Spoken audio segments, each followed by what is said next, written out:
rehabilitated, and real entertaining. This is the Carl Jackson Podcast.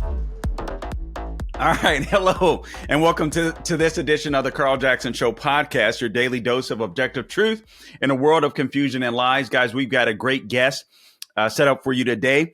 Stephen Friend, he's the author, and go out and get the book, the author of True Blue, My Journey from Beat Cop to Suspended FBI Whistleblower. But before we get to Steve, we're going to have to do some business here. Guys, please support my sponsor, MyPillow. MyPillow right now, they're having their 20-year anniversary. They have over 80 million MyPillows that have been sold, and they have a deal exclusive for my listeners. Right now, you can buy a queen-size pillow for only $19.98. It normally sells for $69.98. If you want a king size, just add $10, $29.98. And again, MyPillow, Mike Lindell, American jobs, American manufacturing. So please go to mypillow.com, click on the radio podcast square at the top of the page and enter my name, Carl, C-A-R-L. And you can get that deal as well as other deals. He's got deep discounts on everything from bed sheets, mattress toppers, pet beds, mattresses, my slippers, and so on. So anything that you may have considered buying on mypillow.com, go ahead and buy it now while the deep discounts are there. Christmas will be here before you know it. Maybe there's some birthdays that that you want to take care of now. Take advantage of the deep discounts. Or if you prefer, you can give them a call, 800-858-0263. Again, that number, 800-858-0263. to take advantage of all of those deep discounts. Stay tuned for some quick program messaging, and then we'll be right back with Stephen Friend. All right, guys, welcome back. All right, without any further ado, I want to go right to my guest, Stephen Friend. Stephen Friend, you guys, I'm sure you've seen him on television. You've heard him on other outlets, media outlets, and so on, et cetera. This is a very brave individual, in my opinion. And he's offered a solution beyond what he's offered in his book. And again, you can go out and get his book. It's entitled True Blue, My Journey from Beat Cop to Suspended FBI Whistleblower. Stephen Friend, welcome to the Carl Jackson Show podcast. Great to be here. Thanks for having me. Absolutely. All right. See, I got to ask you, just on a personal level, and honestly, I haven't gotten to read through your book. I got it in the mail the other day because I was slacking on ordering it. I'm just being completely honest with you. But you went from FBI special agent turned whistleblower, but you also you were an accountant at one point. And honestly, when I read that, I was like, oh my God, that totally makes sense. I've interviewed Kyle Seraphin. I've interviewed you. I was like, there's something, he is so, I could see that. How do you go from being an accountant to an FBI special agent? I mean, what in your mind was like, I'm tired of this. I want to go for the gusto and be an FBI special agent. Yeah, it's definitely polar opposites, you would think. But my family is very white collar. My dad's an accountant and a CPA. I have a sister who's an attorney, another one who's a pharmacist, and my younger brother is an architect. So it sort of was in the family DNA to do the white collar thing. And my dad and I are very close, and we're very similar personality. And we sort of envisioned a friend and son accounting practice that was eventually going to take off. So I went to school for that. And then entered the workforce after college and went through one tax season and realized that was not going to be a good fit for me. So I looked into doing something that was more civic service. I had done some ROTC in high school and then looked into the military. I'm unfortunately, I'm asthmatic. I take medication every single day still to this day. So that wasn't going to be in the cards for me. So I looked at police work because that was a way that I could serve my local community. It was a little bit paramilitary in its structure. I could deploy basically for the day and then come home and have an actually immediate impact on my surroundings. So I actually became a police officer in my hometown, and both of those skills translated really well to the FBI because the FBI likes to have prior law enforcement and prior accountants in their personnel. So that made me a stronger candidate. Interesting. All right. That's it. Yeah, that's pretty fascinating. When I saw that, I was like, wow, okay. I didn't, things just made sense. I'll put it that way. So I was like, all right, based upon what I've seen of you, that made total sense. So I got to ask you this. Obviously, a special agent turned whistleblower. We'll get into some of the details. We'll get into this article that you wrote at the Federalist. And I would encourage everybody to read this column. Google it. It's called "It's Time to Disarm All FBI Agents and Return Authority to Local Law Enforcement." But I just want to ask you, Steve, on a personal level too. You had to have gone through hell and back, given the fact that you became a whistleblower. Can you talk to us about your experience a little bit in becoming a whistleblower? Yeah. I mean, we can get into the details of that in a little bit, but just to sort of give an idea of what happens to the individual who comes forward and doesn't toe the party line. I was suspended from the FBI 30 days after coming forward with my concerns, and that was just the first step in the process.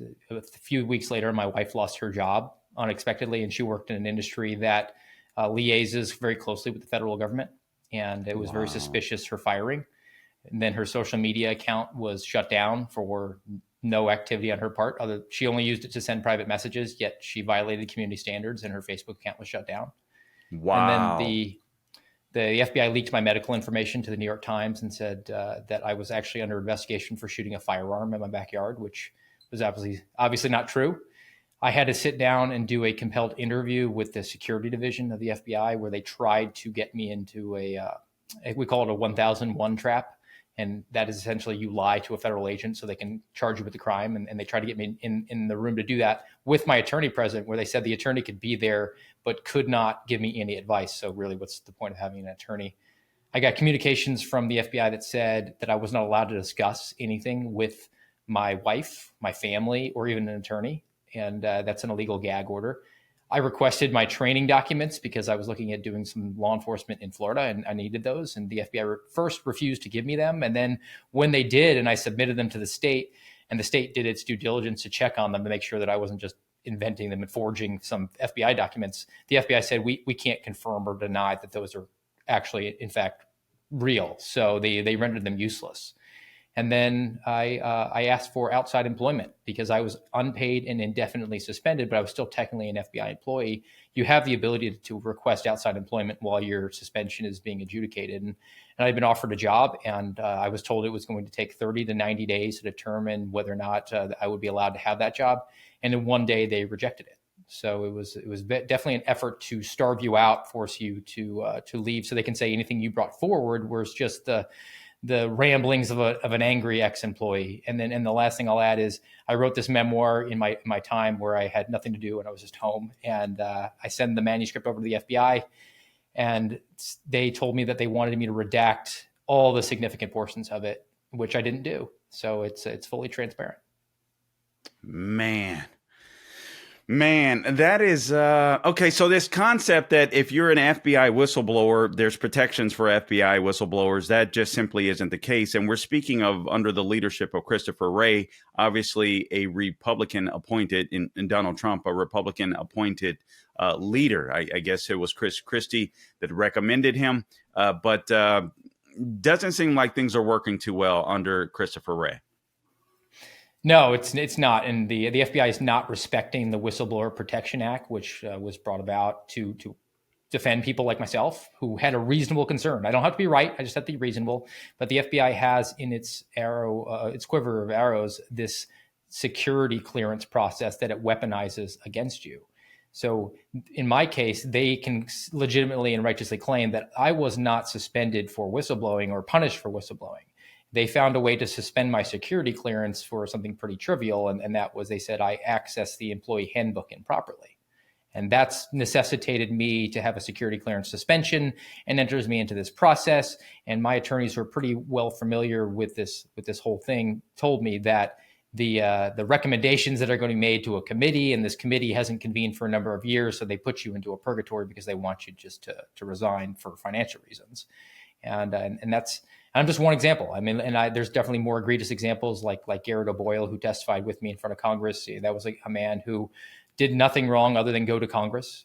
And he was accused wrongfully of going to the media, which he didn't do. and they facilitated his transfer, even though he was quote unquote under investigation without him knowing it, and then stopped him mid-transfer, seized his household goods, and rendered him homeless. So this is definitely we're going to make an example of these people because they don't want people stepping out of line. And any time Christopher Wray says that whistleblowers are going to be respected, it's just not true. And no better example than the new training that the FBI is offering, where traditionally they gave you training on how to be a whistleblower properly, and then also how to look for insider threats. And those are people who would be like a Robert Hansen, who was taking secrets of the FBI and over to Russia. But this year, wouldn't you know it, they combined the training, and it was very clear that they said the insider threats are whistleblowers. Oh my God. Oh my Lord. And apparently Republicans supposedly are handling this or investigating this type of stuff. I'm not very confident in the Republicans. I say that as a conservative, but the more I got to tell you, Steve, I have never been a conspiracy theorist type person. And a lot of the stuff that I've learned in the last couple of few years, I would tell you, I would have completely shunned. I mean, my radio show, any type of conspiracy, I'm like, that's not logical. That's not reasonable. I'm sorry. We're not even going there. And now I'm like, I feel like such an idiot because I would have never guessed that our federal government, there would be so much just seemingly to me, mass corruption within our DOJ specifically. But anyway, so it's pretty insane, some of the stuff that we're hearing, and just some of the stuff that you mentioned in the column. And I want to go through this. You said Republicans hammered FBI Director Christopher Wray during his recent testimony before the House Judiciary Committee. Their inquiries concerned illegal FISA searches, overly aggressive arrest tactics, investigations of parents attending school board meetings, labeling traditional Catholics as anti-government extremists. I spoke to Kyle Seraphin about that one, and potential misuses of undercover agents at the U.S. Capitol on J6 2021. So let me ask you about some of these things here, Steve. First off, the FISA courts, FISA warrants. What's your take on that? What needs to be done with that process, in your opinion? Section 702 FISA cannot be renewed. Any sort of effort to believe that you can reform it or nibble around the edges or set up guardrails is just pixie dust. It doesn't exist. This is a tool that is only useful if it is misused in the hands of the FBI. And any sort of claim that they're putting out on their social media recently about how they've really improved and they made significant strides. And I sort of compare that to the spousal abuser who says, well, I only gave my wife a black eye this time as opposed to breaking her jaw. The FBI is consistently abusing this power, and they're going after even members of Congress at this point with it, because the FBI has converted itself from law enforcement into intelligence collection. And when that happens, this tool is a boondoggle for you, because you can just continually collect more information, because that in itself is the victory. That's success. Wow. If you're an intelligence collection agency, it's not putting a bad guy in jail. It's just gaining more information. So that you can use it against people and bully them and basically do what they did with you, essentially. Yep. And they can do that and set people up to entrap them. And you take the Michael Flynn case that happened in the early days of the Trump administration. Look, they can open up a farcical intelligence collection case and based on nothing, based on a fake dossier, and say Russia collusion. And we have an open investigation. Well, now we're going to go talk to Mike Flynn. And James Comey has said this publicly, and high-ranking people within the FBI have documented on paper in their notes. We're going to go talk to him in the hopes that he will lie to us so we can charge him with a crime. And that's weaponizing process crimes. And the reason that there's a process crime tool available to them is because they have this phony intelligence investigation open. It's pretty fascinating. And let me ask you this. I asked this to Kyle Seraphin. I'd like to ask you this as well. I asked him, as I'll ask you now, how long did it take you to realize the FBI wasn't the agency that you thought it was? You know, I think all along the way, there were always these indicators to me. And for a number of years, I was able to rationalize that I was doing work that I was very proud of and thought was serving the communities that I was in. But I think for me, one of the biggest watershed moments was that I was involved with the Gretchen Whitmer case from an operational standpoint. And that was a case where I was not up to speed on the investigation. I just went over there to go arrest people that were accused of wanting to kidnap and assassinate the governor of Michigan. And what we were told in our briefings there were that these guys were sophisticated. They had encrypted communications and they were prepared to engage in a gunfight with us. They had training, they had tools, and they were ready to go. And following that case, because I'm just a citizen and it was a high profile case and I wanted to see what was going on with it, it was very clear to me that the FBI entrapped those guys that were involved with that case and really got the SWAT guys like myself geeked up to get into a gunfight with them. And that was really the first moment for me where you got to look in the mirror and say, are we the bad guys? And we have to do that self-assessment all the time. We're told that very, very early on in training. We go to the Holocaust Memorial and the MLK Memorial, and the purpose of that field trip is that you learn to throw the flag if you believe that the FBI is out of step and off the rails. And if you just follow orders, that's how the Holocaust happens. And that's how civil rights atrocities can transpire. It's incumbent on you to uphold your oath of office and to call out the Bureau. You just said something there, Steve, that just literally punched me in the gut. So the FBI essentially got you ready for a gunfight with men that were not what they pretended to be, or the FBI pretended them to be. Guys that were obviously not to your level, your ability to be able to fight in that type of situation, given the fact that you were an armed special agent, SWAT. But they were basically the FBI essentially would have given you permission to just execute these guys. And is that too harsh for me to frame it in that way? They certainly amped us up to a further extent than I've ever been in my career as a SWAT operator. Normally you have a SWAT briefing, they show you the driver's license or an arrest photo of the person so you get an idea who they are. You get a 30,000 foot view of what the case is. But this one was very unusual. We had video footage of these guys training. We were told that there were undercovers that were in their midst, and they described them as near peer. And I've never heard this term before. And then the FBI loves to make up terms, especially anything that sounds tactical. And when I saw the video and I realized these guys looked like they could get into a gunfight and win. And we rely on overwhelming force. We catch you when you're not expecting it. We don't want to fight fair. We want to get you and secure the scene and be done with it quickly. But we were told here that we were going to hit this location. And unlike we normally do, where we secure the structure and we leave and we let the evidence guys do their thing, they told us we had to post up and wait because of the encrypted communications. These guys were going to send word to their buddies. Their buddies were going to come back and they were going to engage in a gunfight with us.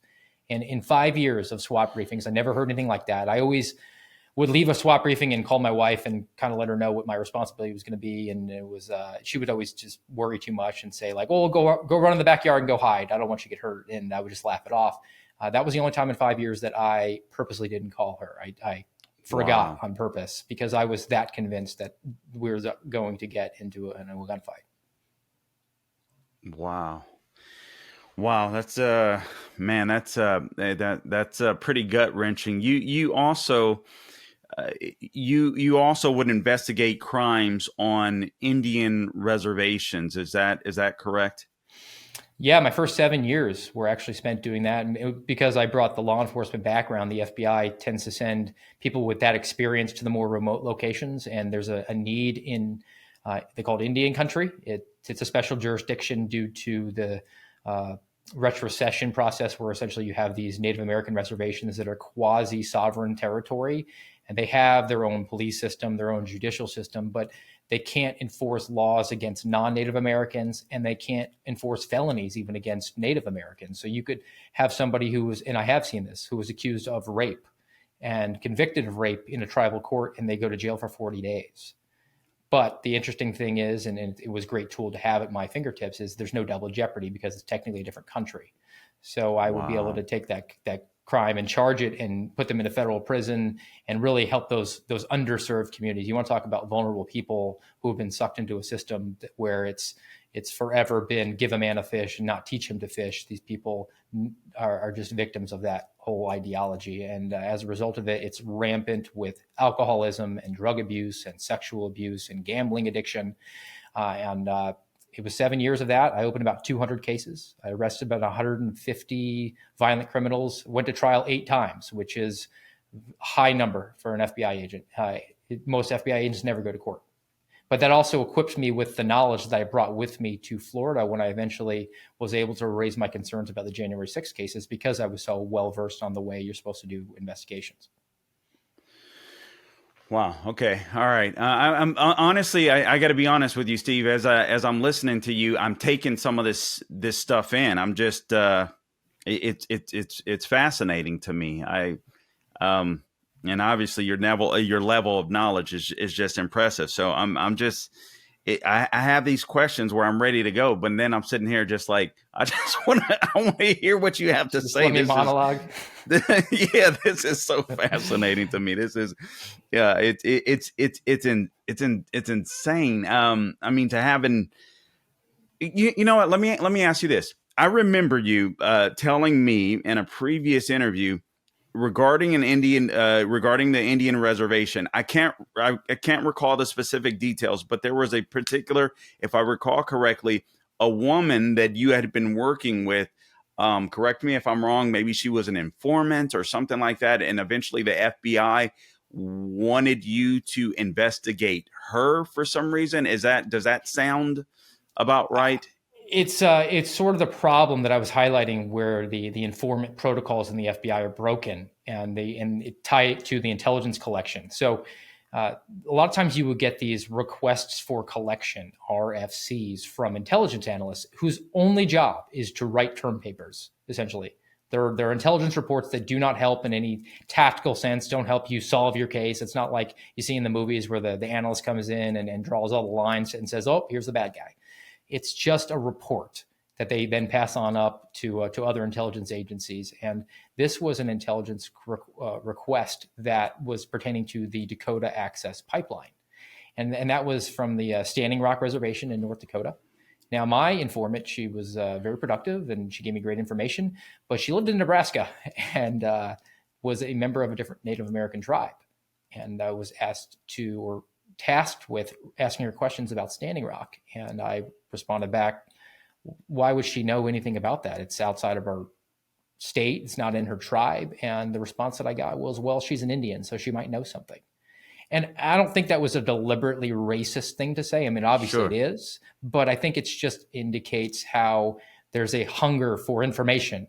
They have to always put out the feelers because they need the intelligence just for intelligence sake.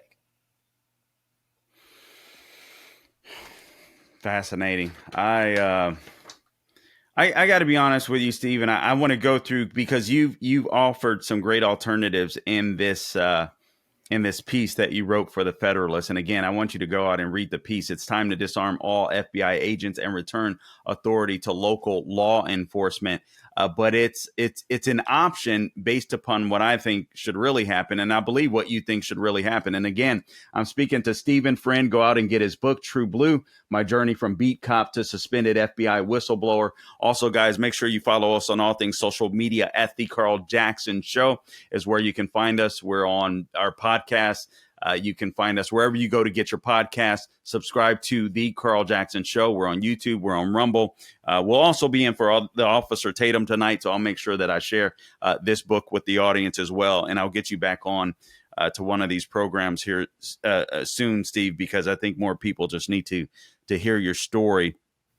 And I'm going to make sure that I go through the book completely before I have you on again, so I won't look like an idiot here. But I mean, you wrote this column. I'm of the opinion, Steve, that the FBI needs to be totally dismantled. That it cannot be saved. That's my personal opinion. I don't think the Republicans have the guts to do it, and I think that's where your column comes in, where instead of blowing smoke up people's butts, Republicans have a real option of what they can do to kind of demolish the deep state. If they're concerned about, as you write here, let me just write what you write. Republicans must, or read what you wrote. Republicans must contend with growing calls from the electorate to defund the FBI. many Republican representatives lack the political appetite, I would say courage, to withstand a, quote, defund the police, close quote, label from corporate media. And Steve, I've gotten this call on air. I had a caller call into me just when I was filling in for I think it was Gallagher or Prager, and the caller said, what is it with all of you conservatives? You claim to be, you claim to be pro cop or whatever, but then you want to defund the police when it comes to the FBI. And I'm like, what are you talking about? I mean, that's national and local, but that's one of the talking points from trolls that are out there. This is something that Republicans have to contend with, and they're just not that great with messaging. So you've offered ways in which the FBI can be dismantled, so we don't have to worry about Catholics being persecuted, so to speak, and parents that are attending school board meetings. You talk about the U.S. Office of Personnel Management defines a series of what you call 1811. I had never heard of that before. Criminal investigator as one who supervises and leads, performs, works on, etc. I'll let you break that down. But you also talk about a lesser known 1810 general investigator. Talk to us about the 1811 investigator as opposed to, or the difference between that and the 1810 investigator, and why that is significant. Because this is your what's the word that I'm looking for? Concession, I guess you would, to weak-kneed Republicans, in my opinion. I agree with you. Yeah, I want the FBI to be gone, but I think you have to be pragmatic. They lack the testicular fortitude. The editors maybe changed that on that story. Okay. All right. That's what I would have said. Perfect. So I think this is a hybrid. This is a concession I could make, and maybe a compromise where a special agent is not an actual official job duty. That's just something that the FBI calls it, the DEA calls it. It's a pop culture term. The actual job. Really? Yes, it's an 1811 criminal investigator. And with that, you have the arrest authority and your federal arrest powers. So that is the special agent. Now, exists another position. It's not a criminal investigator. It's a general investigator. It's 1810. They're unarmed. They typically investigate regulatory issues or administrative issues. They actually, the best example I can think of that I've worked with is within the DEA. Within the pharmaceutical investigation arm, they will have 1810 investigators who will go into doctors' offices, and if they believe that they are maybe a pill mill, they're overprescribing or improperly prescribing, they can conduct an audit of the doctor and pull their license. So they can't, they don't send them to jail, they don't charge them with a crime, but they can't continue to dispense medication. So there's a little bit of difference where there's a criminal matter versus a regulatory matter, which is why I said, well, why don't we create a hybrid where it's an unarmed criminal investigator? And before anybody gets their panties in a wad about, well, you can't investigate crime if you don't have the force of a weapon here. Well, the second part of my proposal in the column is that through appropriations, which the Republicans have the power of the purse strings now, they can actually do this. They can demand that the FBI to actually do an investigation, has to go to the local agency, a local sheriff, get their permission. And on top of that, their personnel, the deputies that work for that sheriff's office, who currently there's a proof of concept here.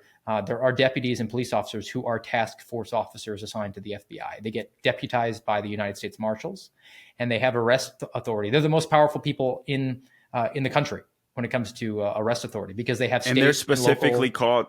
I'm sorry to interrupt. Are they specifically called task force officers, quote unquote? Yeah, TFO.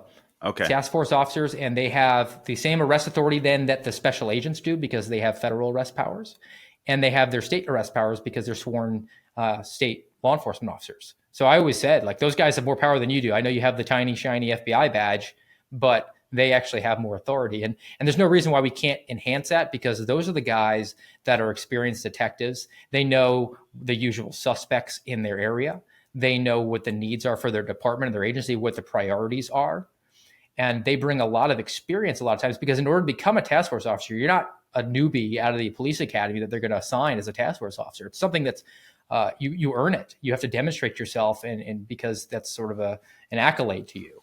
And those guys have typically, a lot of times, they'll have more experience than the actual FBI agents, and they'll be able to, if you follow this guideline that I lay out, those guys would assist in the investigations with the FBI, and the FBI would just basically bring the resources and the tools that those local agencies might not have because of their cash strapped. And then if they get permission to do an investigation, when it comes time to actually charge with the crime, those guys could do the arresting. And that would prevent the FBI from sending a SWAT team to Carl's house, because the FBI won't have a SWAT team. And if the sheriff in your area, who's more responsive to you because you're his constituent, says, I like that. I don't like what you're doing to my people, we're not arresting. Well, then that arrest just doesn't happen. And so go ahead. I'm sorry, Steve. Go ahead. It's just a bulwark. It gives you local protection. It basically means that the locals are staffing the federal law enforcement agencies. And I don't know about you, but I get a little bit more warm fuzzy about my local deputy than I do about somebody answering to a distant executive at headquarters of the J. Edgar Hoover building. Yeah, you basically answered my next question. I mean, I love this concept. If it's not going to be totally demolished, I don't see why. And you said Republicans can do this now because they have the power of the purse to do it. Have you been in touch with any Republicans on the Hill that might be interested in this plan? Has anyone reached out to you, Senate side or House side, that says, you know what, Steve, I read this article, or they actually should know, this is a good idea. I'm going to fight for this. Has any Republican on the Hill been in contact with you about this? Yes, I've sent it over to some members of the House Freedom Caucus, and they seem to have an appetite for taking some reforms up. And I believe that this could be something that could actually gain traction, because nobody's really going to have the appetite for a defund the FBI because they're so fearful about this defund the police label that they could get. But here, you, from a messaging standpoint, say, look, I'm not defunding the police. I'm empowering locals. I'm actually enhancing the ability of the police, because the locals are the guys who know what's up, and they have the ability.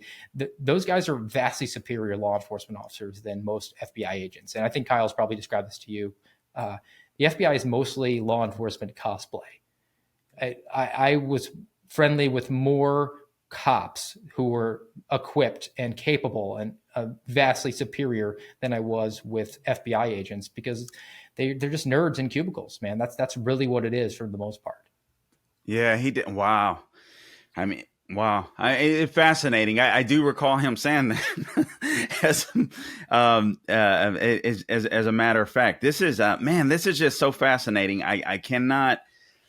I'm glad to hear that there are Republicans that have an appetite for this, particularly in the Freedom Caucus. I'm still a little discouraged to hear that our country is going to hell with gasoline draws on, as I say, Steve, and Republicans are so concerned about the narrative that they're fearful of, in my opinion, doing the right thing and protecting the American people from, I don't like using the term, but it seems to fit the deep state, so to speak. So when Republican voters are saying, hey, we want to demolish the deep state, we want to demolish the FBI, do you have any confidence that Republican, whether it be a Trump or DeSantis, would actually do it? Or even if they wanted to do it, if they would actually have the backing of House GOP to do so? Well, a energetic executive wouldn't need the House GOP to do that. Because the FBI falls under the executive branch, they could just direct the Attorney General. And it actually, the legal work is the Attorney General can appoint these 1811 criminal investigators. It doesn't say anything about that they must. And I believe Vivek Ramaswamy pointed out that even protection for government workers applies on a one-to-one basis, but it doesn't say anything about mass layoffs. And so you could actually mount a big challenge here and actually do a massive layoff and shut it down. But ultimately, it bodes better if you have support from the Congress, and because they have the power of the purse strings. As a president, if the president said, in my upcoming budget, I would like for you to not fund FBI agents or use the Holman rule or something like that, and to zero out their salaries, which is another tool at their disposal, then it helps to have obviously two branches of government that are pushing in that direction. I'm a little concerned just from the Trump perspective, because he's talked about building a new headquarters, which obviously you wouldn't build a new headquarters for an agency you wanted to defund. And then even DeSantis has said that he would fire Christopher Wray, which is great. I support that. But I would say I'm firing him because there's 38,000 people that are also going to be fired when I end the FBI. But if there's a sort of a hybrid model like the ones that I've said and it can gain some traction, then that's something I'll give the old college try to, because I think the best thing we can do is defang the FBI, because it doesn't matter then who is the president, because they can't send them after their political enemies. There will always be a bulwark against it from local law enforcement, and you don't have to worry about the guns coming from you because there are no guns. Yeah, I got to be honest. I'm totally with you. I feel like Trump needs to be stronger on this. DeSantis needs to be stronger on this. Although yesterday DeSantis said something, I got to look into it, that made it sound like, and I can't recall what exactly, so I sound like a fool here, but sounded like he wanted to be stronger on this. But it also something that you mentioned, this could have been done already, because you're right. I don't know what I'm thinking.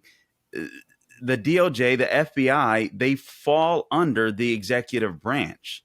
So a lot of this stuff we're waiting for. All right. Anyway, that's a little frustrating, and I like Vivek. I'll be honest. I donated to all four of my favorite candidates: Trump, DeSantis, Vivek, and Larry Elder. I know he's not getting a lot of play, but I think he has good solutions. I wish he would at least get up on the stage. I've grown a little concerned about Vivek because he has great ideas, but in then learning that he had some of the opposite ideas, particularly concerning J6. Just a year ago, I'm like, I kind of rather have somebody with a track record and see him in the administration. But at the same token, I think pressure needs to be put on Trump. I think pressure needs to put on DeSantis, if they're the leading two, that this has to be priority. And I don't know why anyone would talk about building a new building for the FBI. I don't even think the FBI should be in Washington, D.C., Steve. Am I wrong? No, you're not wrong. And look, I agree with you. I think that the best thing we could do is have a robust conversation. Let's let these guys continue to fight it out and then push each other further and further to the right, and then we all win as a result of that. But as far as the headquarters goes, the FBI wants a new headquarters building that is double the size of the Pentagon. The Pentagon makes no sense. Is the DOD. That's 1 million people. The FBI is 38,000. And the current Hoover building is only at 35% occupancy because people are still teleworking due to COVID. And on top of that, there's a $2.5 billion facility that currently exists in Huntsville, Alabama, and it was constructed with the intention of becoming the future headquarters for the FBI. But they put the kibosh on that after having spent the money, of course, because they don't want to move to Alabama. They want to be near the Potomac. Wow.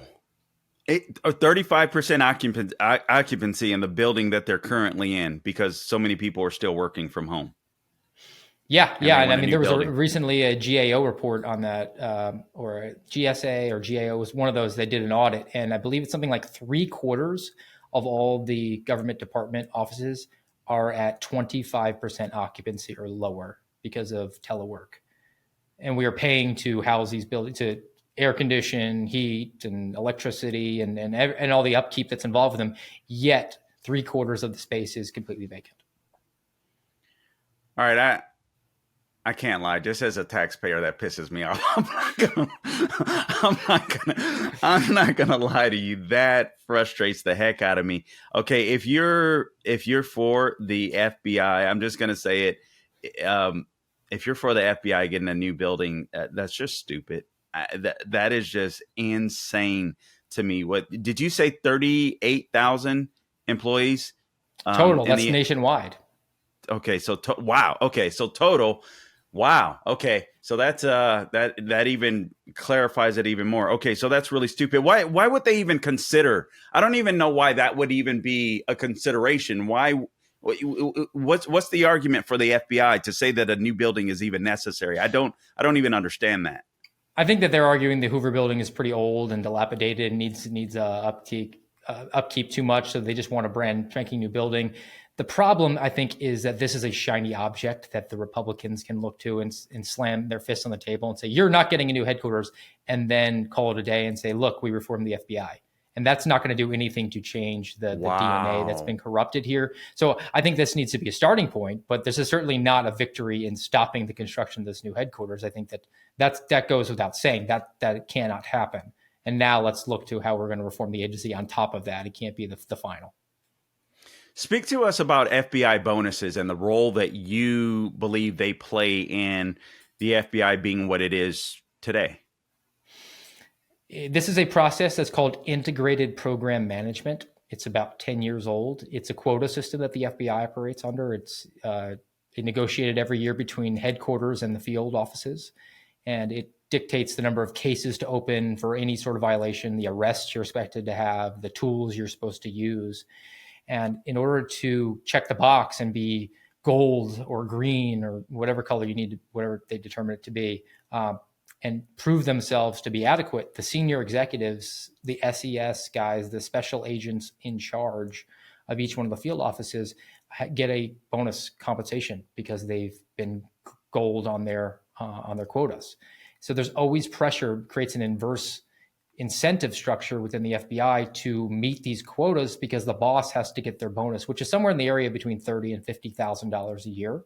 Whoa. And as a result of that, the FBI has now done the polar opposite of what you want from your law enforcement officers and agencies. And that is your sheriff gets elected by bringing crime down, but the FBI is completely incentivized to bring crime up. They want the numbers to go up because that will justify their budgets and it will get the bosses the bonuses. And as a result of that, they will manipulate the stats as they did with January 6th, which is what I brought forward my concerns about. But that's just one example. And that's one case. But instead, we opened up a separate case for everybody. So now we have thousands of cases. And as a result of that, we spread it around the country so everybody gets their bonus because they hit their domestic terrorism numbers, when in fact, their actual threat of domestic terrorism is nowhere close to that.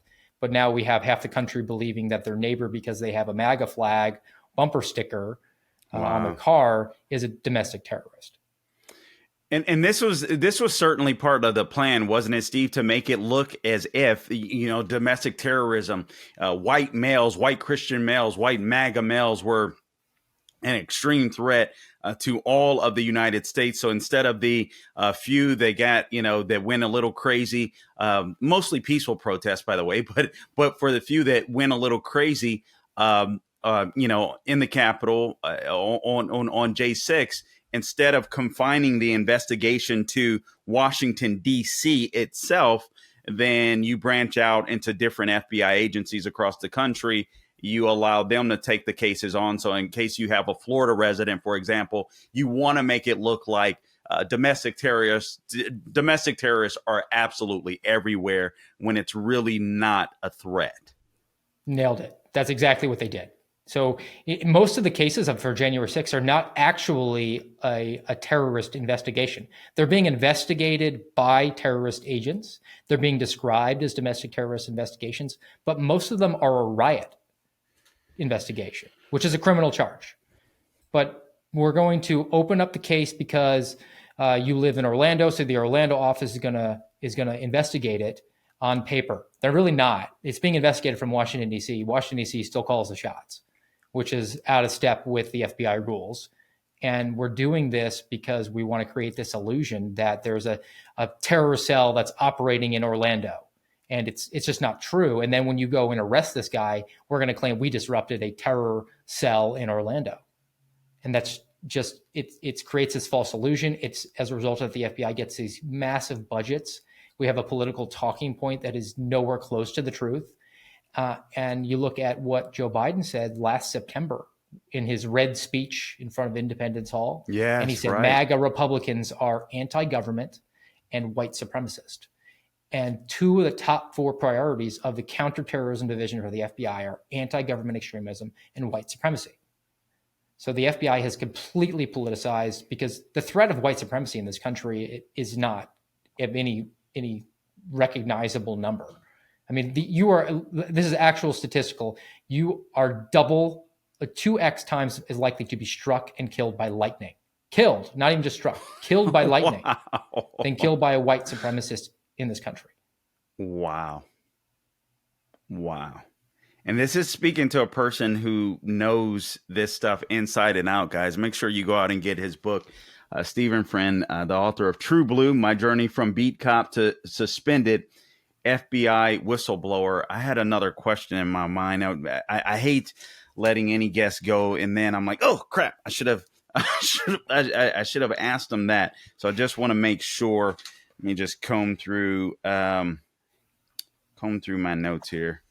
You say this prior to the passage, and in your column, prior to the passage of the 17th Amendment, the U.S. senators were selected by state assemblies. This arrangement empowered the states to staff the upper chamber of their state government. Similarly, we can empower state and local authorities to restore traditionally Republican government by eliminating armed FBI. Oh, so this is just basically tagging on FBI special agents and forcing the Bureau to partner with these agencies. All right, so that just further explains the idea that you mentioned before with the task force officers combining federal and local.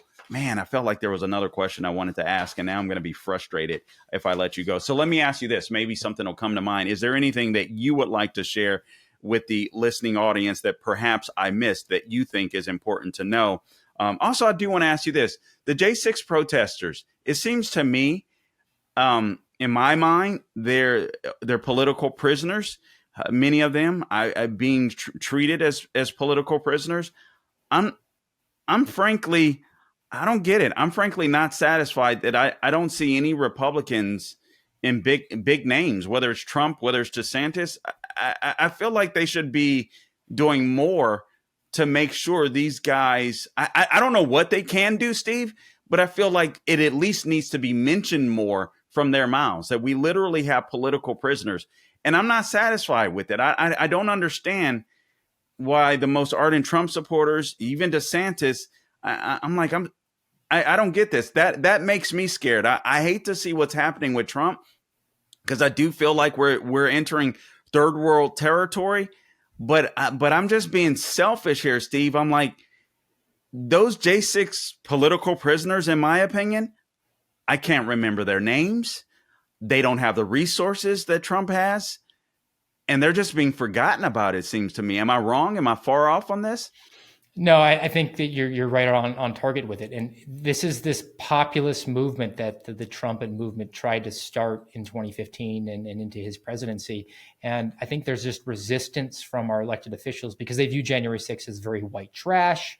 And I just laugh at it because this is the first time in history that I can think of populism that doesn't help the regular people, but it only stands behind the billionaire who's being persecuted. And I'm not saying that Donald Trump isn't being persecuted and doesn't deserve to be defended. What I'm saying is there are a whole bunch of people who have been just thrown away and we're going to disregard because we're not comfortable with defending them.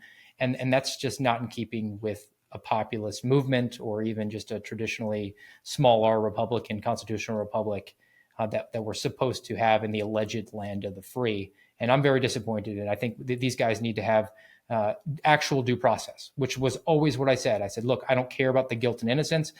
That the victory at trial is not victory for our justice system. The process and actually going through it is the victory. And as a result of we're changing focus to just get the W at all costs. And if we have to cheat to do it, then we'll do it. That's not what I signed up for. And it shouldn't be for anything that the people who want to run for president should stand for. And which is why we need to actually give an honest look at what these people are accused of doing and the punishment that they've received and the process itself becoming a punishment for so many people. And I want to see a commitment from anybody who wants to be the president to say that they will do a mass pardon of large swaths of people who were roped up into it, especially people that were just walking through the people's house to redress their grievances, as so many people were.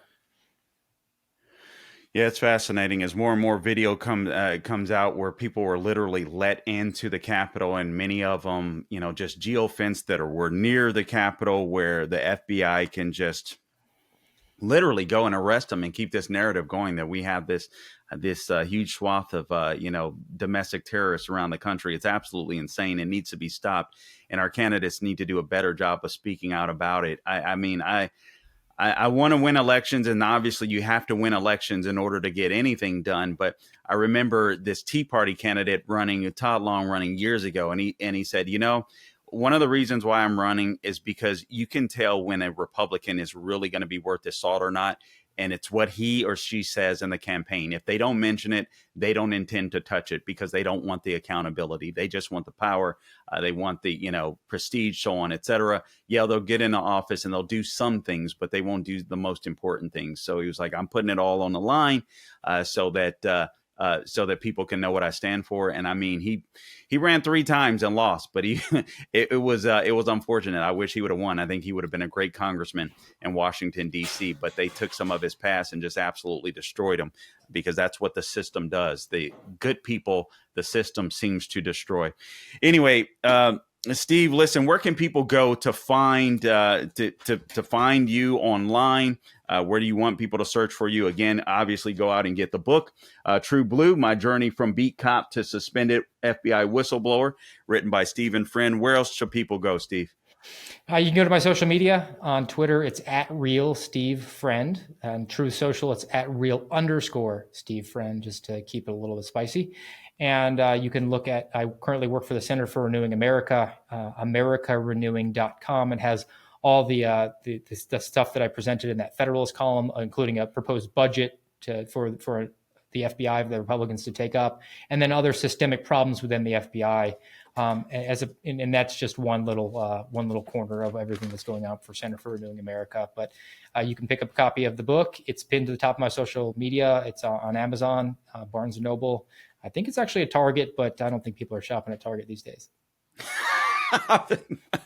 I haven't been the Target. I'm trying to stay strong, even though it's literally right around the corner. So I've been trying to stay strong on that one. Been doing pretty good, my wife and I. Anyway, Steve, listen, man, it's been a pleasure to have you on. If you'll just sit tight for just a minute to make sure we get the show uploaded. Guys, I appreciate you tuning in to this edition of the Carl Jackson Show podcast. Again, please subscribe wherever you go to get your podcast, Apple, Google, Spotify, wherever, YouTube and Rumble. If you go to YouTube and Rumble, if you would please subscribe, rate, and review the podcast. That'll help us to be seen by more people. We would certainly appreciate that. Also, all things social media at The Carl Jackson Show is where you can find me. And again, I appreciate you tuning in. And until next time, don't grow weary doing good. God bless.